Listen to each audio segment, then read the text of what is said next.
Hello guys, so rapa ulit GTA Cars, di tayo sa office. Papakita ko sa inyo yung opisina ko, ayan. Puro computer yan, puro computer. So ako gumagawa ng mga server, aray ko. Ako gumagawa ng mga server database namin and system. So, mas ano ko yan, mas 40 ko yan, then mga kung anik-anik. Ayan. So, gamit dito Mac. Tapos meron tayong server na naka-remote sa ibang bansa para dun pumapasok lahat ng inquiry natin. Meron akong bagong mamaya iyaano ko sa inyo. Minis Forum. Bagong 3-in-1 tablet na AMD. First AMD na laptop. First AMD na tablet. Angas. So ngayon, meron sa ating nagtatanong. Sabi niya, Sir, ba't naubos yung stock nyo? Gusto ko na makabili ng EcoSport. Ituturo ko sa inyo kung bakit. Naglilinis kasi ako. So, ganito. Kahapon kasi may bumili sa atin ng EcoSport. Sabi ni Nico. Papakita ko sa inyo yung kalagayan ng EcoSport. Nico, ano pangalan nun? Ni Madam yung bumili? Si Ma'am Liderly yata yung pangalan niya. Elderly?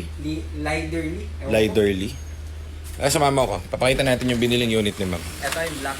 Ano ba yung binili niya? Yan, yung 2016. Ito? Di pa tapos yun. Ito raw ang binili ni Ma'am. Ito nakita ni Ma'am, tignan mo. Nakaganyan. Nakita niya yung kahapon ganyan. Nakababa yung transmission yan sa harap. Saka lahat pa yan. Palit ng gulong, paint, everything. Pero ibig sabihin nakita niya ganyang estado nakatayo. Ganyan, nadatnan nila. So, marami bibili sa amin ganito estado. Pero binibili pa rin nila. Alam niyo kung bakit? Papakita ko sa inyo kung bakit. Para meron kayong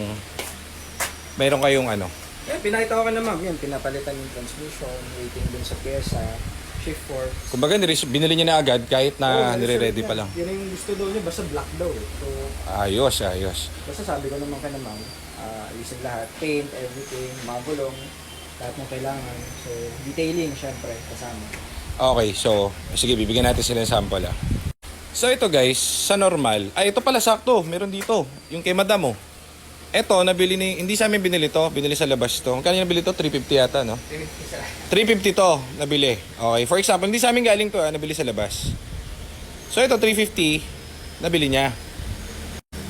Ngayon, that day, nasira to. Hindi niya na binalik, hindi na siya kinausap nung nabilin niya. So ngayon, gumastos siya rito, almost 100 sa pa-repair nung transmission. Kasi, pagkabili niya, sira na yung transmission. Magkano na yun? 100 plus, kano yun? 350? 450 na. 450 na.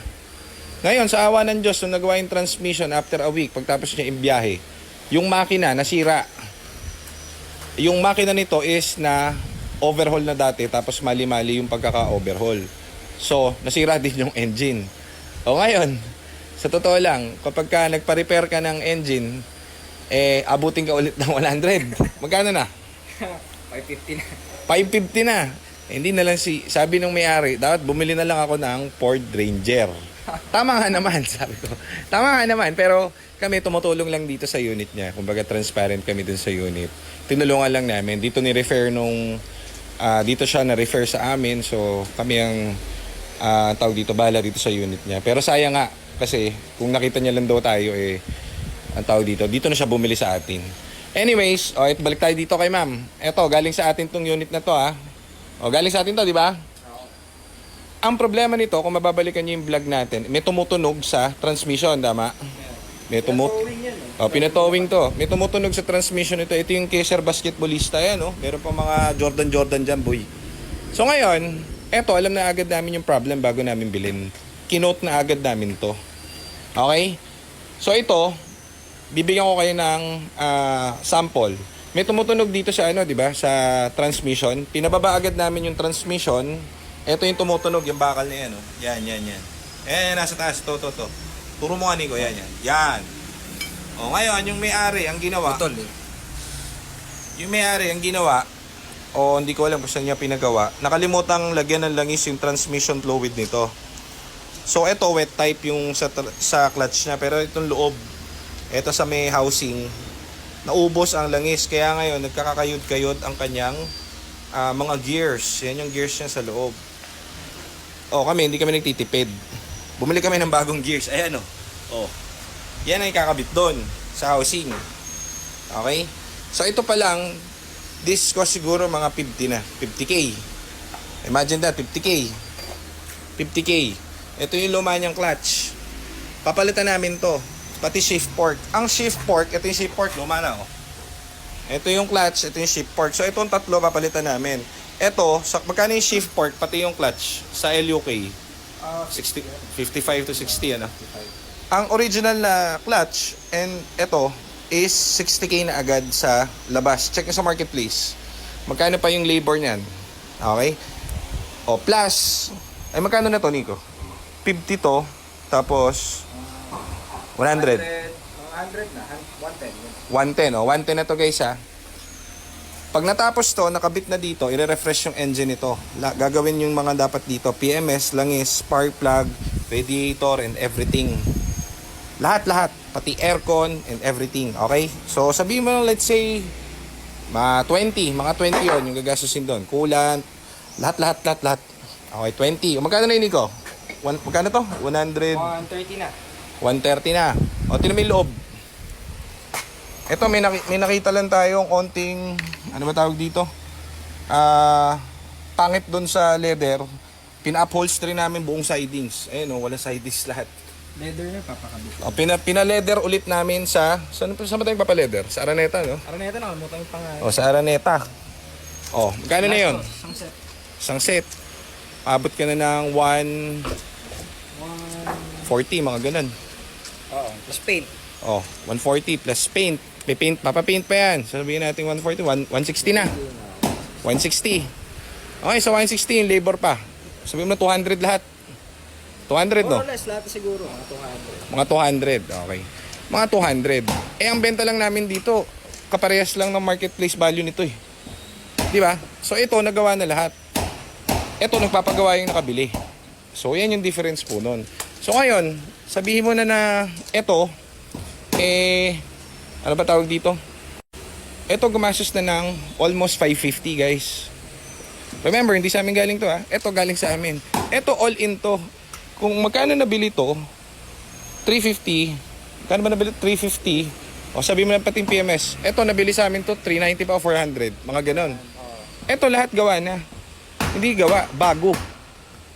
So imagine that, ito bago, lahat ng pyesa, sigurado. Kasi, ito yung mga mga parts. Ang problema lang nito, itong bakal na yan. Pero, bili namin buong gear. O, diba? Bagong clutch, bagong shift fork, ando pa sa loob kasi ito muna ang uunahin, papalitan to. So, ganyan. Kasi yan, 40 natin, kabisado natin yan. Kumbaga, hindi natin nahayaan na kahit may tunog lang, magkaka-problem yung bibili. O, yan. O, alam nyo na. O, ganun. Kaya marami nagpapareserve kasi may logic naman yun. Kumbaga, ito na lang. Kasi ito 0-0. Bago to eh. So ito, di mo alam, kahit sabihin mo ang tinakbo lang yan 28,000 km o 29,000 km, di mo alam kung ano yung nakakabit dyan. Saka, second hand pa rin yan. Kumbaga, yung pyesa niyan, still same, yung dati pa rin. Ito, lahat na nakakabit dito, bago. So, may enjoy niya to. Meron pa tayo dito, isa. Ito, sample. Ito, hindi sa atin nabili rin to. Kay sir to from, Kapampangan yung bait, si sir. Dito na sir nung Oo. Ito, ginawa dito. Nabili niya to. 250 yata nabili to eh. Nabili niyan 250 to. Pagkabili niyan 250 dito, pinagawa niya yung transmission. Parang ganon, yung transmission doon, gumastos siya ng 70,000. Shift, fork, and clutch, pinalitan niya rito. Ngayon, magkano na yun? 250 plus 70. 330. O, 330 na. Fiesta to ha. Yan, nakasulat lang pero... Oh, Fiesta lang to, hindi EcoBoost. So 330 na, no? Ayun, awa ng Diyos, nasira after a week nung pinagawa. So ibig sabihin, sabi ko pagdating dito, sir, hindi yan pwedeng masira kung bago ang kinabit dyan na shift fork. Malamang sa malamang yan, sir, surplus ang nakakabit dyan.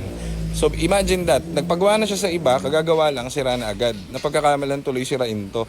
Ang nangyari dyan, yung pinagpagawaan niya, sigurado pag binaba yung clutch na ito, surplus ang kinabit.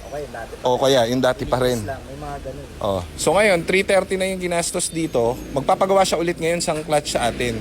O imagine that, umabot ka na ng EcoSport na value. So yan ang mga kwento ng ating... So yan ang kwento at horror story ng mga units Kaya galingan